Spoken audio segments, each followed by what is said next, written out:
Assalamualaikum warahmatullahi wabarakatuh.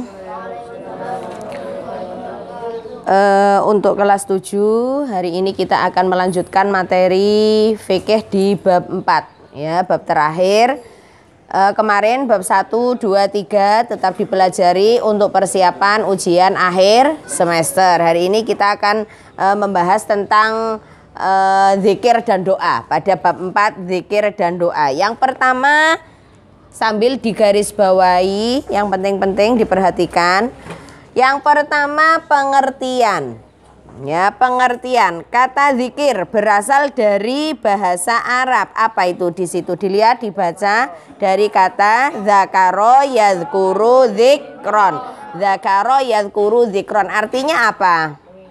Mengingat, menyebut, menutur atau merenungi. Jadi zikir itu mengingat, menyebut. Ketika berzikir, apa yang kalian sebutkan? Lafaz-lafaz zikir, la ilaha illallah, tahmid ya, kemudian ada tasbih ya, takbir dan lain sebagainya. Itu zikir, mengingat, menyebut. Itu menurut bahasa. Menurut istilahnya apa? Coba dibaca. Menurut istilah, zikir mempunyai arti mengingat Allah dengan maksud mendekatkan diri kepada Allah. Jadi diingat-ingat ya, tadi pengertian menurut bahasa dan istilah. Menurut bahasa artinya mengingat, menyebut. Ini menurut bahasa. Kemudian menurut istilahnya, zikir adalah mengingat Allah dengan maksud mendekatkan diri kepada Allah ya, dengan maksud mendekatkan diri kepada Allah. Ini pengertiannya. Kemudian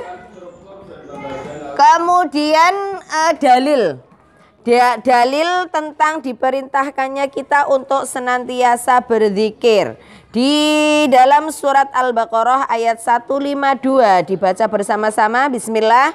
Bismillahirrahmanirrahim. Fadhkuruni azkurkum washkuruli wala takfurun. Artinya, maka ingatlah kepadaku, aku pun akan ingat kepadamu. Bersyukurlah kepadaku dan janganlah kamu ingkar kepadaku. Ini salah satu dalil diperintahkannya kita untuk senantiasa berzikir. Di dalam firman Allah dijelaskan, ingatlah aku maka aku akan mengingatku. Bersyukurlah kamu kepadaku maka janganlah kamu menjadi orang yang ingkar. Ya, itu untuk perintah berzikir. Kemudian itu ada dalil lagi di dalam surat Al-Ahzab ayat 41. Ya ayyuhalladzina amanu dzkurullaha dzikran katsira. Itu juga perintah untuk berzikir. Ada lagi ada lagi hadis Nabi. Yang hadis Nabi dibaca ya bersama-sama. Bismillahirrahmanirrahim. Matsalul ladzina yadhkuru rabbahu walladzi la yadhkuru rabbahu matsalul hayyi wal mayyiti. Perumpamaan orang yang menyebut nama Tuhannya dengan orang yang tidak menyebut namanya, laksana orang hidup dengan orang mati. Jadi di dalam hadis disebutkan bahwa orang yang tidak mau berzikir, orang yang tidak mau menyebut nama Allah, sama saja dia orang mati. Hanya secara realitas saja hidup jasadnya, tetapi sebenarnya hatinya mati. Untuk itu dari pelajaran ini kalian harus gemar senantiasa berzikir, menyebut nama Allah. Jadi kalau setelah sholat, ojo bersalam langsung belayu, bacalah zikir, lafaz-lafaz istighfar, memperbanyak membaca zikir. Kemudian ini zikir sudah, sekarang doa.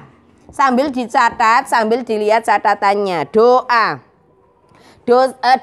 secara bahasa berasal dari bahasa Arab, yaitu da'a yad'u du'aan. Ya, ini secara bahasanya.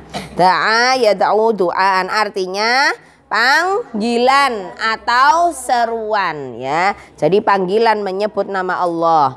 Ya, kemudian secara istilahnya permohonan sesuatu yang disampaikan manusia sebagai makhluk kepada Allah sebagai sang pencipta, baik kepentingan hidup maupun kepentingan akhirat. Jadi doa itu adalah panggilan, seruan, permintaan seorang hamba kepada Tuhannya. Ketika habis sholat, setelah membaca zikir, hendaknya berdoa. Apa saja doa yang disampaikan terserah, kalian mau minta apa saja. Saya tidak bisa dengan bahasa Arab, Bu. Tidak apa-apa, dengan bahasa kromo, dengan bahasa Indonesia juga tidak apa-apa. Allah Maha Tahu. Yang penting kita harus senantiasa berdoa. Sebab apa? Orang yang tidak mau berdoa itu orang yang sombong, orang gelem dongo. Nah, berzikir dan berdoa sudah bisa dipahami ya. Ini pengertian zikir, kemudian ada pengertian doa. Sekarang tata caranya, bagaimana cara kita berdoa, berzikir. Berzikir itu yang pertama ada bil qalbi. Macam-macam zikir, ya.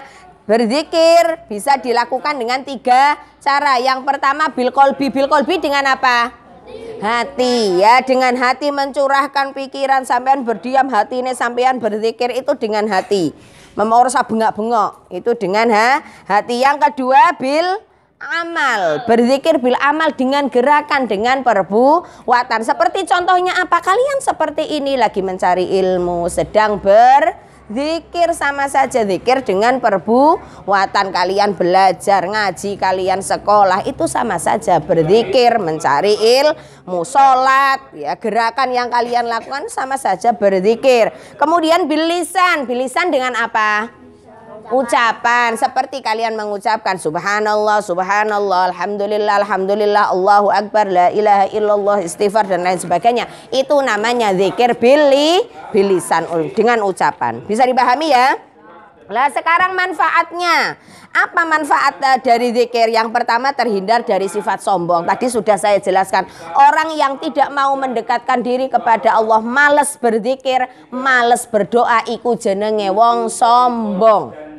Ya, karena apa? Karena Allah sudah menyuruh kepada kita untuk gemar berzikir, berdoa. Nek wong ora gelem dongo, apa yang kalian lakukan iku sak karepe dhewe. Akhirnya golongane wong sombong. Ya, kemudian yang kedua terhindar dari sifat gampang putus asa. Kalau orang yang tidak dekat dengan Allah, apa-apa tidak mau mengadu kepada Allah, akhirnya apa? Putus asa. Yang terjadi banyak orang bunuh diri. Banyak orang membunuh anak, membunuh orang tuanya itu karena putus asa. Dia tidak punya siapa-siapa. Tapi orang yang gemar berzikir, orang yang gemar mendekatkan diri kepada Allah, hatinya akan tenang. Kalau ada masalah, wis pasrahno karo Gusti Allah, awake ikhtiar, hatinya pasrah kepada Allah. Paham nggih? Kemudian hati dan pikirannya tentram, sama saja. Motivasi hidupnya kuat. Saya yakin, saya mau ulangan. Belajar sing rajin, berdoa, hasilnya pasrahkan kepada Allah, seperti itu ya. Itu kemudian dimanapun kita pergi, kita akan selalu dilindungi dan kita akan merasa semakin dekat dengan Allah. Itu manfaatnya. Yang terakhir, bagaimana cara berdoa? Yang pertama, makan makanan yang halal, ya, menghadap kiblat. Saat berdoa, memperhatikan waktu ketika berdoa. Setelah sholat 5 waktu, itu waktu yang baik untuk berdoa. Mengangkat kedua tangan, cara berdoa. Cung donga kok ngene wae.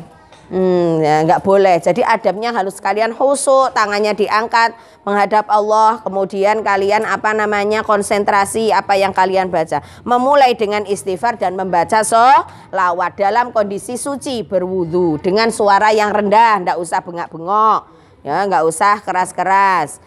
Tidak berdoa untuk keburukan. Jangan mendoakan untuk kejelekan orang lain. Ya Allah, mugo-mugo Reza wingi barengan aku, mugo-mugo bariki metu ketabrak motor. Lah misalkan, naudzubillah min dzalik, tidak boleh mendoakan yang jelek, tidak boleh. Berdoa dengan setulus hati. Jangan mendoakan diri, keluarga ataupun semuanya. Ya, tadi mendoakan dengan hal yang jelek. Ya, kemudian yang terakhir menyapu tangan setelah berdoa. Itu hal-hal yang perlu difahami tentang zikir dan doa. Setelah dipelajari, ayo dipraktekkan. Kalau habis sholat ojo langsung melayu wae, silahkan berzikir, membaca doa. Apalagi kalian di pesantren, ya, di lingkungan pesantren kayak Mas Faiz, subuh gak subuh. Lah, jadi sholat subuh ya waktunya subuh. Paham ya semuanya? Itu yang saya jelaskan, silahkan dipraktekkan, diamalkan dan dipersiapkan untuk ujian akhir semester. Saya akhiri. Wassalamualaikum warahmatullahi wabarakatuh.